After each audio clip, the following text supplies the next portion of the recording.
Assalamualaikum warahmatullahi wabarakatuh.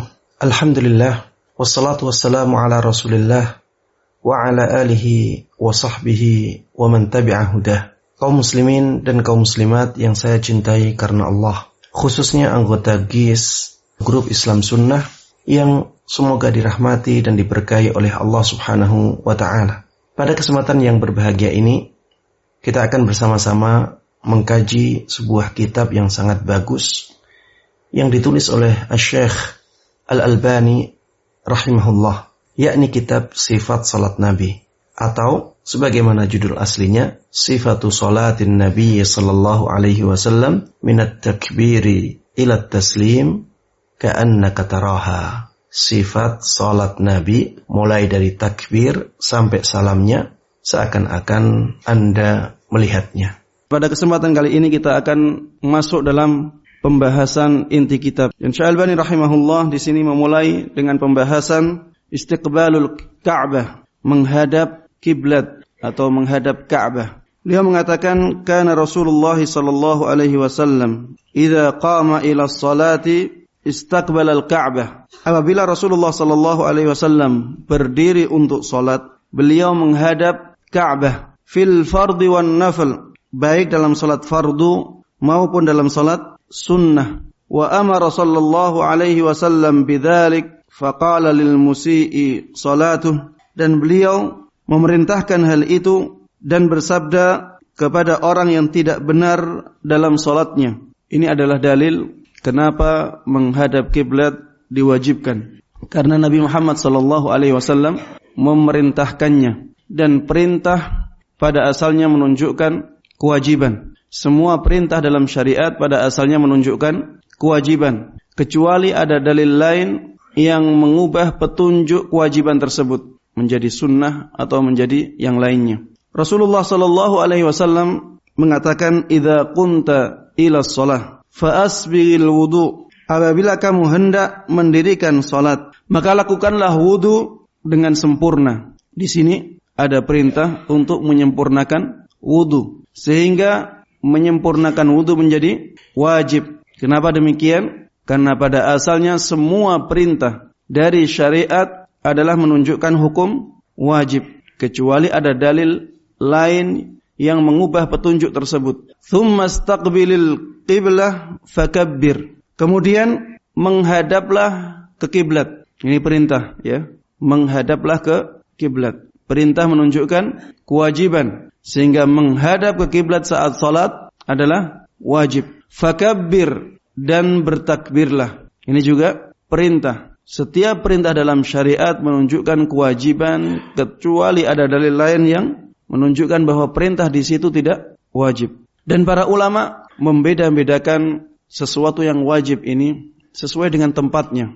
Makanya di sana ada syarat, ada rukun, ada syarat sah, ada syarat wajib. Ini dibeda-bedakan kenapa? Karena keadaannya yang berbeda-beda atau tempatnya yang berbeda-beda. Misalnya, kenapa dikatakan syarat? Karena kewajibannya di luar ibadah. Di luar ibadah yang diperintahkan. Syarat yang dimaksud oleh syarat ini menurut istilah para ulama, ya, sesuatu yang diwajibkan dan dia tidak masuk dalam inti ibadah. Dia di luar ibadah. Seperti apa? Wudu. Ini syarat, karena wudu tidak termasuk sholat, sehingga dia disebut sebagai syarat. Orang tidak wudu, sholatnya sah tidak? Tidak. Jadi dia harus wudu. Ini wajib, tapi di luar sholat, sehingga disebut syarat. Sedangkan rukun adalah kewajiban yang terdapat di dalam ibadah yang diperintahkan. Misalnya di sini adalah takbir. Orang sholat tanpa takbiratul ihram, apakah sah sholatnya? Tidak. Sehingga takbiratul ihram menjadi wajib. Tapi karena dia termasuk dalam inti ibadah sholat, maka menjadi rukun. Maka disebut rukun. Jadi syarat dan rukun ini sebenarnya semuanya diwajibkan. Tapi kenapa dibedakan? Karena syarat di luar inti dari ibadah tersebut. Sedangkan rukun adalah termasuk inti dari ibadah yang diperintahkan itu. Kemudian para ulama juga membagi syarat menjadi dua. syarat sah dan syarat wajib. Apa syarat sah dan apa syarat wajib ya? Lebih mudahnya kita lihat dari namanya. Syarat sah adalah syarat disahkannya sebuah ibadah. Syarat sebuah ibadah menjadi sah, itulah syarat sah. Sedangkan syarat wajib adalah syarat diwajibkannya ibadah tersebut. Syarat sah contohnya adalah wudu. Wudu adalah syarat sahnya solat. Ketika solat tanpa wudu maka solatnya tidak sah. Tapi dia bukan syarat wajib. Karena apa? Ada orang yang berwudu tapi tidak wajib solat. Seperti misalnya anak kecil. Anak yang belum baligh. Dia bisa wudu. Dia bisa wudu. Wajib solat dia? Tidak. Karena belum baligh. Sehingga wudu menjadi syarat sah. Kalau syarat wajib misalnya apa? Baligh. Orang yang sudah mencapai umur baligh. Maka dia wajib menjalankan solat. Tapi dia bukan syarat sah.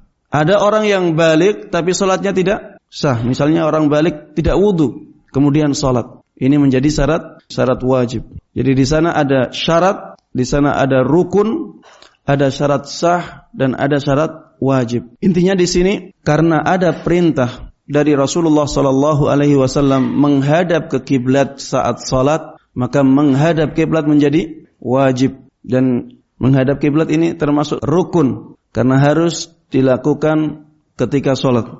Mu'allif rahimahullah mengatakan, "Wa kana Rasulullah sallallahu alaihi wasallam fi safari yusalli an-nawafil ala rahilatihi wa yutiru 'alaiha haitsu tawajjahat bihi syarqan wa gharba." Kalau yang tadi menghadap kiblat itu asalnya wajib. Mu'allif di sini ingin menjelaskan bahwa syarat ini atau kewajiban ini bisa berubah karena keadaan. Seperti keadaan safar. Dahulu Rasulullah sallallahu alaihi wasallam ketika beliau sedang safar, beliau salat sunnah di atas tunggangan beliau dan beliau juga berwitir di atas tunggangan tersebut kemanapun beliau menghadap, baik menghadap ke timur maupun ke barat. Ini perbuatan Nabi Muhammad sallallahu alaihi wasallam ya. Perbuatan Nabi, kalau Nabi melakukan sesuatu, minimal petunjuk yang dihasilkan adalah bahwa hal tersebut dibolehkan. Karena Nabi seorang yang maksum. Tidak mungkin Nabi Muhammad sallallahu alaihi wasallam melakukan sesuatu tapi tidak dibolehkan. Tidak mungkin. Setiap Rasulullah sallallahu alaihi wasallam melakukan sesuatu dan Allah tidak mengingatkannya, maka berarti sesuatu tersebut diridhai oleh Allah Subhanahu wa taala. Sehingga minimal perbuatan tersebut dibolehkan dan derajat ini meningkat menjadi disunnahkan, bisa meningkat menjadi diwajibkan sesuai dengan petunjuk yang ada di dalil tersebut. Kadang Rasulullah sallallahu alaihi wasallam mewajibkan sesuatu, kemudian Rasulullah mencontohkan bagaimana sesuatu tersebut dilakukan. Di sini perbuatannya menjadi wajib karena perbuatan tersebut menerangkan tentang kewajiban yang diperintahkan oleh beliau.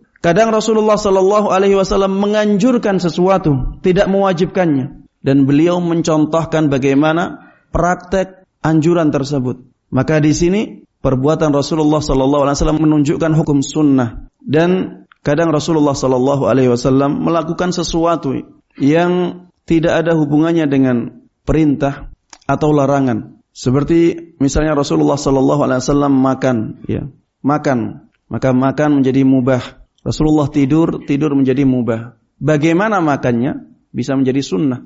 Misalnya bisa menjadi wajib juga. Ini perbuatan Nabi Muhammad SAW itu menunjukkan banyak hukum ya.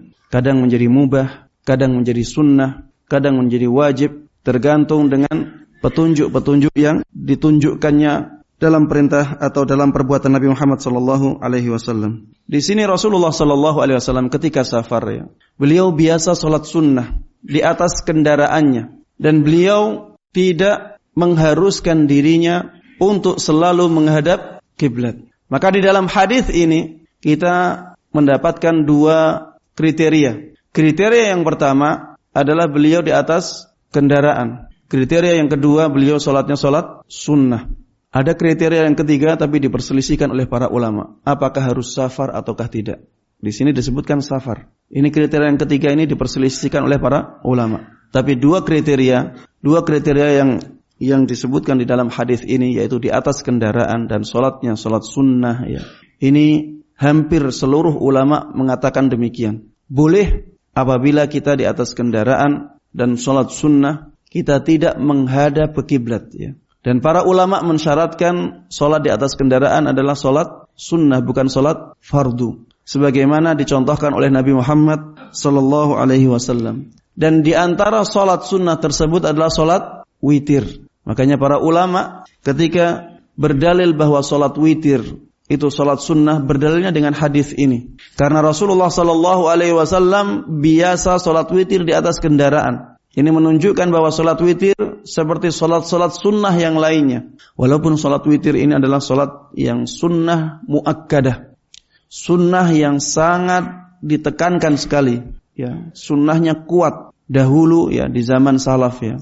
Orang bisa menilai bahwa seseorang itu fasik, tidak diterima persaksiannya dengan sholat witirnya. Kalau dia selalu meninggalkan sholat witir, maka dia tidak diterima persaksiannya. Ini zaman dulu, ya. Ini menunjukkan betapa kuatnya perintah sholat witir. Sampai-sampai di mazhab Hanafi sholat witir diwajibkan. Di mazhab Hanafi sholat witir diwajibkan. Karena ada sebuah hadis, ya, sebuah hadis yang mengarah ke sana, mengarah ke petunjuk bahwa sholat witir itu wajib. Tapi hadis tersebut hadis yang lemah, ya, dilemahkan oleh para ulama. Makanya para ulama meninggalkan hadis tersebut dan mengambil hadis ini yang sahih, ya. Hadis yang sahih ini menunjukkan bahwa salat witir adalah salat sunnah. Kenapa demikian? Karena Rasulullah sallallahu alaihi wasallam dahulu biasa salat witir di atas kendaraan. Para ulama mensyaratkan salat di atas kendaraan adalah salat sunnah, bukan salat fardu, sebagaimana dicontohkan oleh Nabi Muhammad sallallahu alaihi wasallam. Dan di antara salat sunnah tersebut adalah salat witir. Karena Rasulullah sallallahu alaihi wasallam biasa salat witir di atas kendaraan. Ini menunjukkan bahwa salat witir seperti salat-salat sunnah yang lainnya. Walaupun salat witir ini adalah salat yang sunnah muakkadah, sunnah yang sangat ditekankan sekali. Mengenai hal itu, turunlah firman Allah Subhanahu wa taala, "Fa aynama tuwallu fa thamma wajhullah." Kemanapun kamu menghadap, di sanalah wajah Allah. Ini dalil bahwa kita sholat sunnah boleh menghadap kemanapun ketika di atas kendaraan. Jangan sampai nanti sholatnya menghadap ke banyak arah, karena di sini kita harus melihat hadisnya, ya, sesuai dengan hadisnya. Kalau kita sholat di tempat, ya, bukan di atas kendaraan, ya, walaupun sholat sunnah kita harus menghadap ke kiblat. Kalau di atas kendaraan baru bisa mengamalkan hadis tersebut, sholat sunnah yang di atas kendaraan. Yang diperselisihkan oleh para ulama, apakah di atas kendaraannya harus safar? Safar di sini apakah harus perjalanan panjang ataukah perjalanan pendek? Boleh. Ini yang diperselisihkan oleh para ulama. Kenapa mereka berbeda pendapat? Karena hadisnya mengatakan safar di sini. Yang mengatakan tidak harus safar, mereka mengambil ayatnya. Di dalam ayatnya, fa aynama tuwallu fa thamma wajhullah. Kemanapun kamu menghadap, di sanalah wajah Allah. Sedangkan di hadisnya ada taqyid atau pembatasan safar. Karena inilah para ulama berbeda pendapat. Yang lebih kuat, ya, dan dirajihkan oleh banyak ulama, ya, kontemporer saat ini adalah dibolehkan kita menghadap kemanapun ketika sholat sunnah di atas kendaraan, walaupun kita tidak sedang dalam keadaan safar. Dibolehkan. Karena ayatnya fa aynama tuwallu fa thamma wajhullah. Kemanapun kamu menghadap, di sanalah wajah Allah Subhanahu wa ta'ala. Maksudnya wajah Allah di sini adalah arah, ya, arahnya Allah Subhanahu wa ta'ala, arah yang dibolehkan oleh Allah Subhanahu wa ta'ala. Dan kata-kata wajah Allah di sini menunjukkan bahwa Allah punya wajah. Adapun bagaimana wajahnya, maka ini tidak ada keterangan sedikit pun, ya. Maka kita harus berhenti di sana. Ini adalah sesuatu yang gaib. Sesuatu yang gaib itu harus berdasarkan dalil. Ketika dalil menetapkannya, kita tetapkan. Bagaimana hakikat dari sifat tersebut, maka kita tidak boleh mereka-rekanya. Seperti misalnya Allah berada di atas arsy, kita tetapkan sebagaimana ditetapkan oleh Allah Subhanahu wa taala. Hakikatnya memang demikian, Allah berada di atas arsy. Bagaimana hakikat Allah berada di atas arsy? Allah tidak mengabarkan kepada kita, Rasulullah tidak mengabarkan kepada kita, sehingga kita berhenti di sana.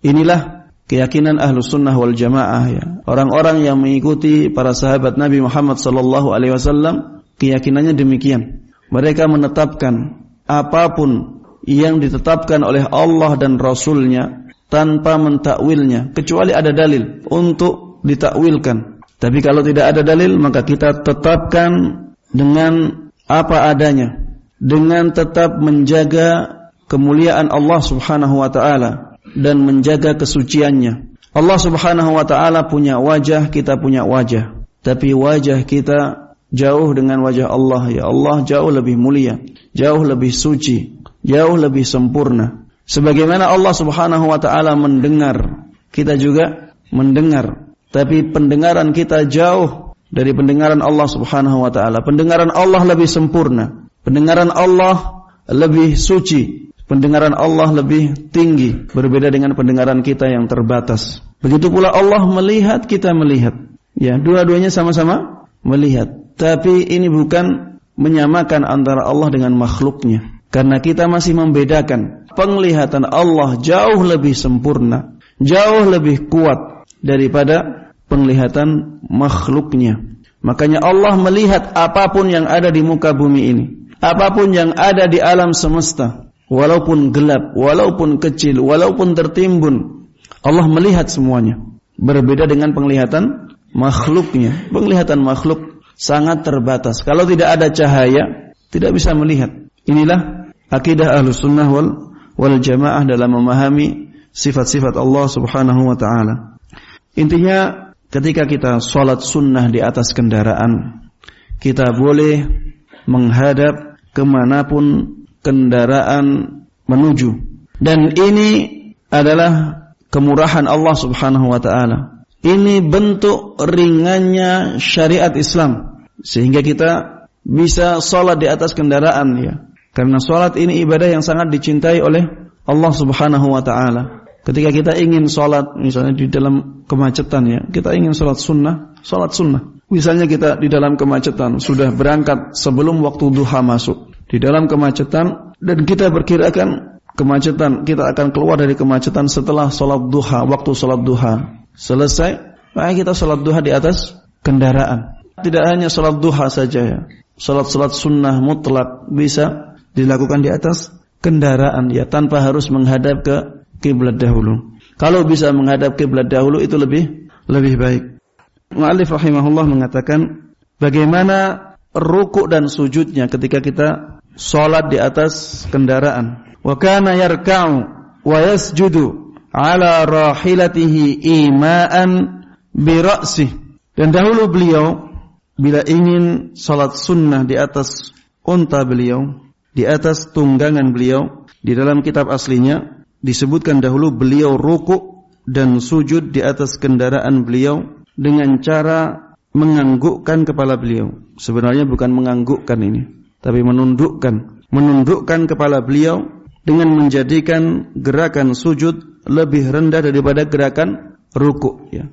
Kalau menganggukkan itu hanya sebentar saja, bukan menganggukkan, tapi dengan menundukkan kepalanya, ya, atau merendahkan kepalanya, itu lebih pas. Kalau dalam naskah aslinya, ya, dalam kitabnya, ima'an itu artinya isyarat, memberikan isyarat. Maksudnya memberikan isyarat dengan kepalanya, dengan ditundukkan kepalanya. Ketika kita sholat sunnah di atas kendaraan, ya, ketika kita ingin ruku', ya, tidak harus kita ruku' seperti kita ruku' saat berdiri, tapi cukup dengan menundukkan kepala. Ketika sujud juga demikian, tidak harus sujud sebagaimana kita sujud ketika di bawah, ketika seperti sholat biasa, tapi cukup dengan memberikan isyarat dengan menundukkan kepala. Dan kita harus bedakan antara menundukkan kepala saat ruku' dan saat sujud. Menundukkan kepalanya ketika ruku' lebih tinggi daripada ketika sujud. Tentunya cara-cara yang seperti ini, ya, adalah kendaraan-kendaraan yang kita tidak bisa sholat dengan keadaan berdiri. Ketika kita mampu untuk berdiri, maka kita harus berdiri. Nanti dibahas itu di pembahasan setelah ini. Tapi yang dimaksud di sini adalah ketika kita di atas kendaraan dan kita tidak bisa berdiri. Kalau kita bisa berdiri seperti misalnya di pesawat, kadang ada musola. Kalau tidak ada musola, maka itu hal lain ya. Ada misalnya di Saudi Airlines disediakan ada musola di dalam pesawat.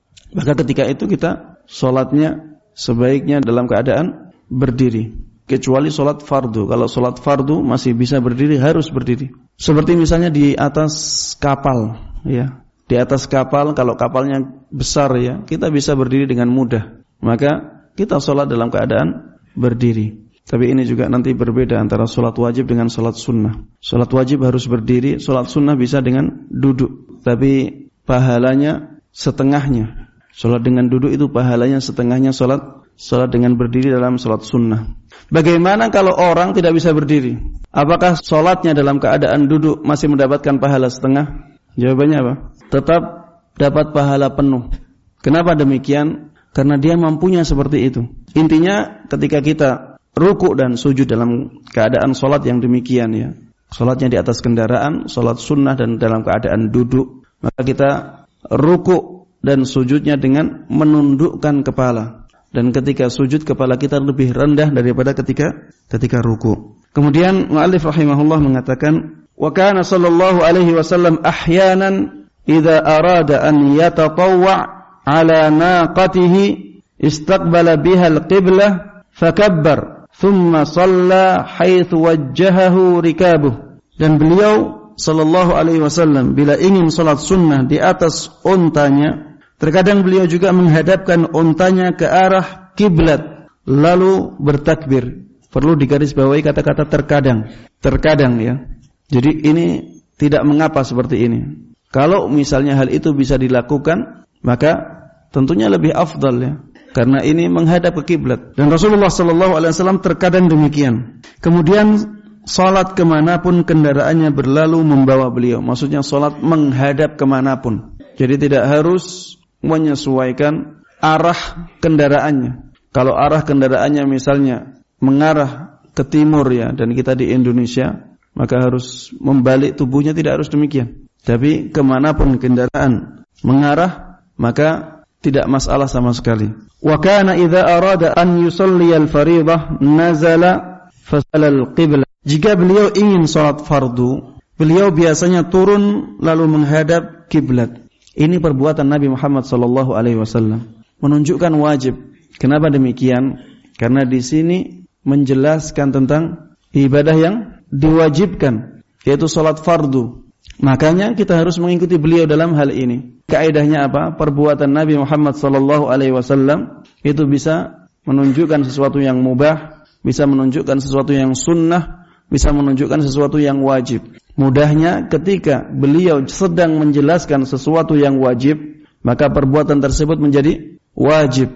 Ketika perbuatan tersebut menjelaskan sesuatu yang disunnahkan, maka dia menjadi sunnah. Ketika perbuatan tersebut tidak menjelaskan sesuatu yang wajib dan tidak menjelaskan sesuatu yang disunnahkan, maka menjadi mubah. Boleh untuk dilakukan. Dan semuanya ini masuk dalam cakupan sunnah Nabi Muhammad sallallahu alaihi wasallam dalam istilah ilmu akidah. Makanya jangan bingung dengan istilah-istilahnya para ulama. Jadi sunnah itu artinya banyak. Makanya jangan dibingungkan oleh orang-orang yang mengatakan katanya misalnya jenggot itu sunnah. Kenapa kalau ditinggalkan malah berdosa? Misalnya ada orang yang mengatakan demikian. Maka kita katakan yang dimaksud dengan sunnah tersebut adalah sunnah dalam masalah akidah, ya. Istilah sunnah dalam bidang akidah. Jadi sunnah dalam bidang akidah adalah semua syariat Islam, semua yang datang dari Nabi Muhammad sallallahu alaihi wasallam bisa disebut sebagai sunnah. Lawannya apa? Bid'ah. Jadi bid'ah itu semua ibadah yang tidak datang dari Nabi Muhammad sallallahu alaihi wasallam. Sunnah yang dalam bidang usul fikih, yang dimaksud dengan sunnah di situ adalah lawan dari makruh. Makanya harus dibedakan istilahnya siapa. Dan kita faham dari konteks perkataan itu diucapkan. Makanya kalau dikatakan jenggot adalah sunnah Nabi Muhammad SAW, maka yang dimaksud di situ adalah sunnah yang merupakan ajaran Nabi Muhammad SAW. Dan ajaran ini umum, bisa sunnah dalam istilah ahli fikih, bisa juga wajib. Rasulullah SAW ketika beliau ingin sholat fardu, maka beliau turun dari kendaraannya. Ini karena menjelaskan tentang sholat wajib, maka petunjuknya menjadi wajib. Kita harus sholat di bawah, tidak boleh di atas kendaraan ketika sholat wajib. Beliau turun dan menghadap ke kiblat. Ini juga petunjuk yang kedua, menghadap ke kiblat dalam sholat fardu juga wajib, karena perbuatan Rasulullah SAW ini menjelaskan tentang sesuatu atau ibadah yang wajib. Beliau menjelaskan tentang bagaimana ketika keadaannya sedang genting, apakah kita disyaratkan harus menghadap kiblat? Maka beliau mengatakan, wa amma fi salatil khaufi syadid.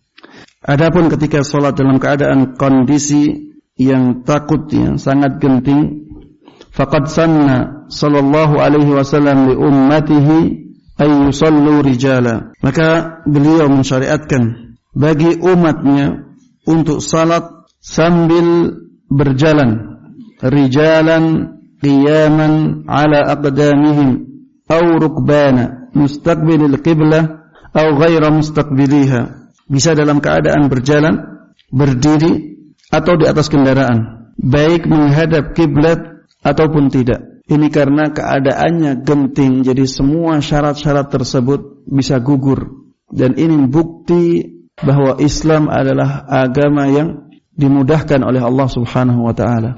Makanya Allah Subhanahu wa taala mengatakan, wa ma ja'ala 'alaikum fid dini min haraj. Allah Subhanahu wa taala tidak menjadikan kesulitan dalam agama ini. Dan ini dalil dari kaidah al-masyaqqatu tajlibut taisir.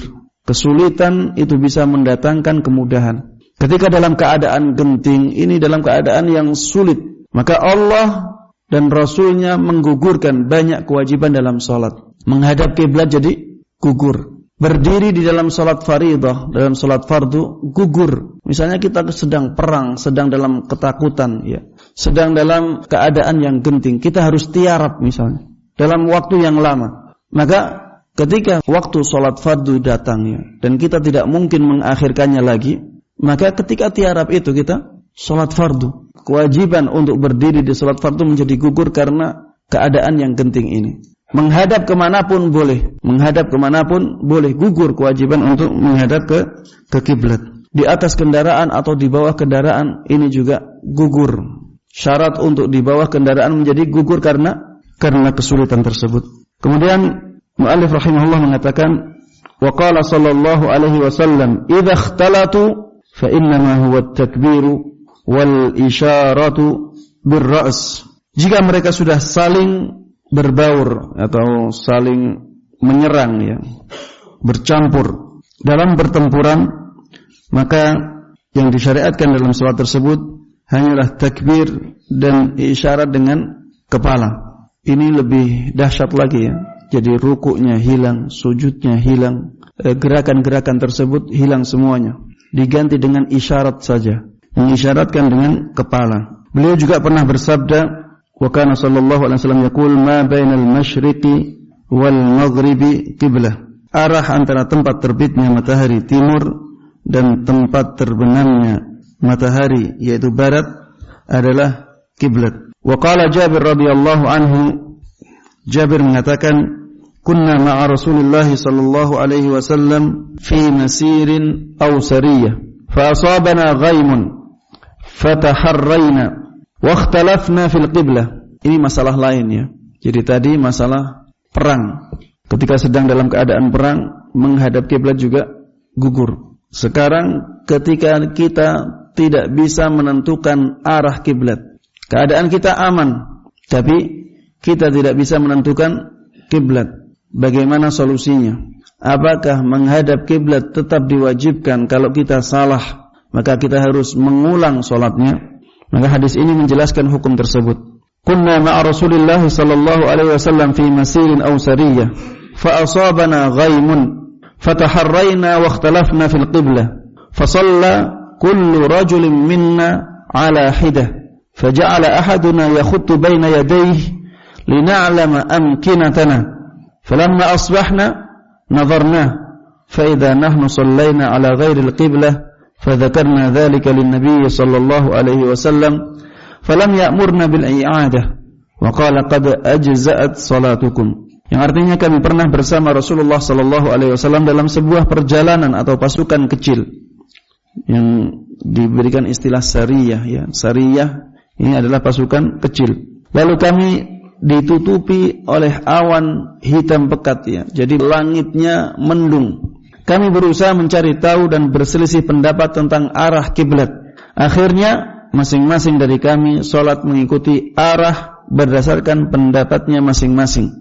Dan masing-masing kami juga menggaris di hadapannya, yang membuat garisan di hadapannya untuk memberikan tanda agar kami mengetahui tempat masing-masing. Ketika memasuki pagi hari kami melihatnya. Ternyata kami salat bukan ke arah kiblat. Jadi ternyata kiblatnya salah. Tapi mereka sudah berusaha mencari arah kiblat ya. Kalau kita tidak tahu arah kiblat maka kita harus berusaha semaksimal mungkin. Makanya kata-katanya taharrayna. Taharrayna dalam bahasa Arab itu berusaha untuk memperkirakan. Yang dimaksud di sini memperkirakan arah kiblat. Ini menjadi kewajiban. Tidak boleh kita tidak tahu arah kiblat kemudian kita langsung menentukan arah tanpa berusaha dahulu. Misalnya bertanya kepada orang lain atau sekarang misalnya ada aplikasi HP yang bisa memberikan arah kita untuk bisa salat ke arah kiblat. Intinya harus berusaha semaksimal mungkin untuk menentukan arah kiblat dahulu apabila kita tidak tahu arah kiblat. Setelah itu baru salat. Kalau ternyata masih salah, maka tidak mengapa ya. Kewajibannya sudah digugurkan. Lantas kami melaporkan, ketika memasuki pagi hari, kami melihatnya ternyata kami salat bukan ke arah kiblat. Lantas kami melaporkan hal itu kepada Nabi Muhammad sallallahu alaihi wasallam. Beliau sallallahu alaihi wasallam tidak memerintahkan kami agar mengulanginya dan beliau hanya bersabda, salat kalian sudah sah, ya, sudah cukup. Ini menunjukkan bahwa ketika keadaannya demikian, maka dibolehkan untuk tidak menghadap ke kiblat karena sudah berusaha dan itulah kewajiban seseorang. La yukallifullahu nafsan illa wus'aha. Allah tidak membebani seseorang kecuali sesuai dengan kemampuannya. Muallif rahimahullah sekarang menjelaskan tentang bagaimana sejarah menghadap kiblat ini ya. Dahulu di awal Islam ya, kiblat salat adalah Baitul Maqdis. Kemudian setelah itu dipindah oleh Allah Subhanahu wa taala ke Masjidil Haram. Wa kana sallallahu alaihi wasallam yusalli nahwa Baitul Maqdis wal Ka'batu بين يديه قبل أن تنزل هذه الآية قد نرى تقلب وجهك في السماء فلنولينك قبلة ترضاها فول وجهك شطر المسجد الحرام فلما نزلت استقبل الكعبة.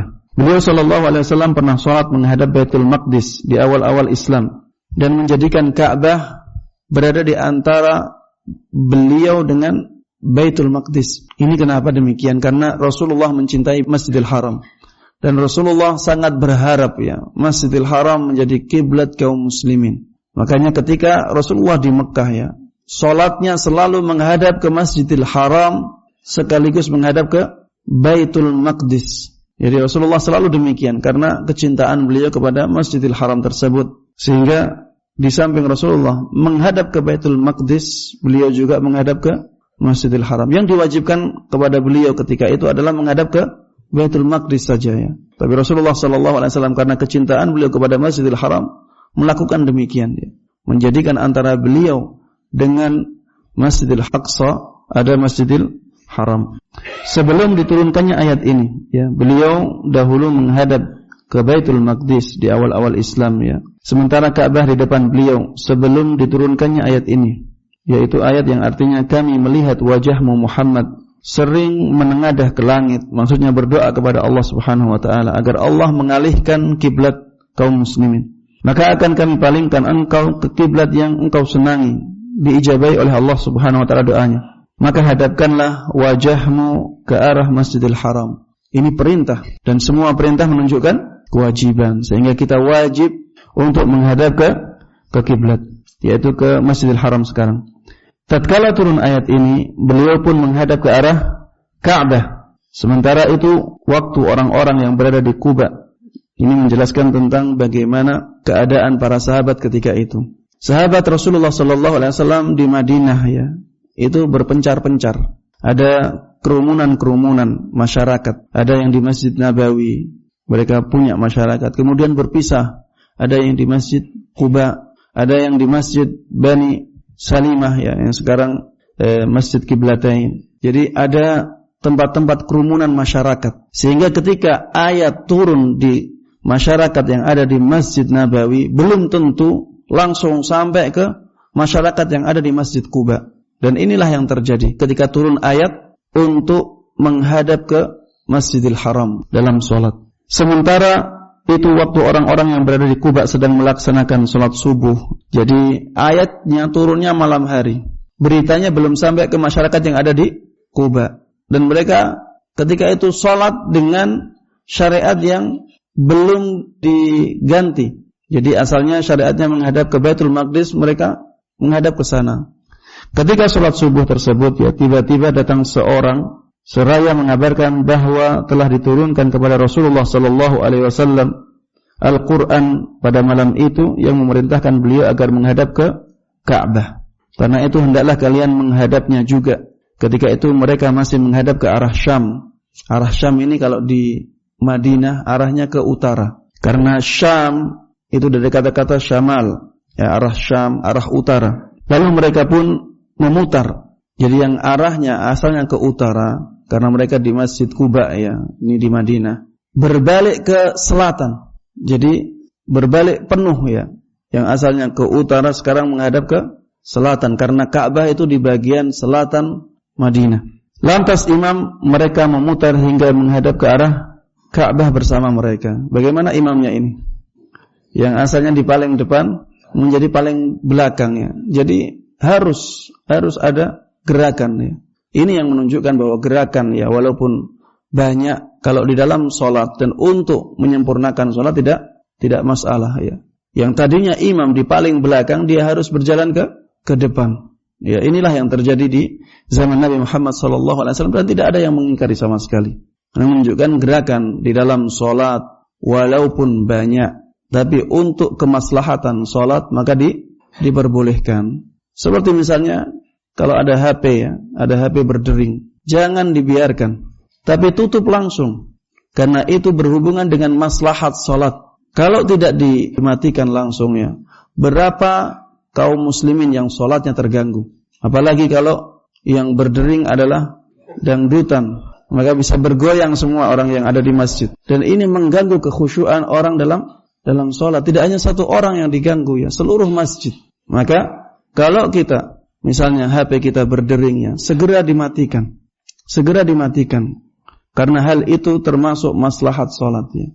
Atau melihat ular untuk membunuhnya dahulu. Kemudian setelah itu diteruskan sholatnya. Karena ini membahayakan ya. Dan ini membahayakan sholatnya orang itu juga. Maka dibolehkan. Dibolehkan untuk melakukan gerakan walaupun banyak kalau berhubungan dengan maslahat sholat. Dan ada kebutuhan yang mendesak untuk itu. Sebagaimana sahabat Nabi Muhammad SAW ketika sholat di Quba ya. Jadi imamnya melakukan gerakan yang banyak. Seperti ini juga misalnya ketika orang tidak bisa duduk. Ketika orang tidak bisa duduk dengan duduknya orang sholat, dia boleh untuk melakukan gerakan-gerakan ya. Misalnya ketika mau duduk, dia harus memposisikan dirinya untuk misalnya duduk bersila, atau kakinya tidak ditekuk, ya, kakinya lurus, tapi dia masih mampu untuk berdiri. Maka ketika dia berdiri, maka dia harus berdiri. Tapi ketika akan sujud, karena dia harus menekuk, tidak bisa, maka dia ketika itu langsung duduk dalam keadaan kaki dipanjangkan. Ini memerlukan gerakan yang banyak. Tapi karena gerakan ini untuk maslahat sholatnya, maka tidak apa-apa, tidak masalah, tidak mempengaruhi sah sholatnya ya. Jadi inilah keindahan Islam ya. Inilah Islam yang sangat memudahkan pemeluknya ya. Tapi tetap menjaga maslahat pemeluknya untuk akhiratnya. Jadi Islam mengapa memerintahkan kita untuk beribadah? Bukankah beribadah ini ada yang berat? Karena Islam menginginkan kita mendapatkan pahala di akhirat ya. Ini maslahat akhirat kita. Tapi ketika ada kesulitan-kesulitan dalam melakukan ibadah tersebut, Islam memberikan kemudahan. Ya, indah ya. Maksudnya Islam memperhatikan maslahat kita di dunia, juga memperhatikan maslahat kita di akhirat. Kalau Islam ya membolehkan kita untuk tidak beribadah, maka apa yang terjadi? Bekal kita di akhirat menjadi sedikit.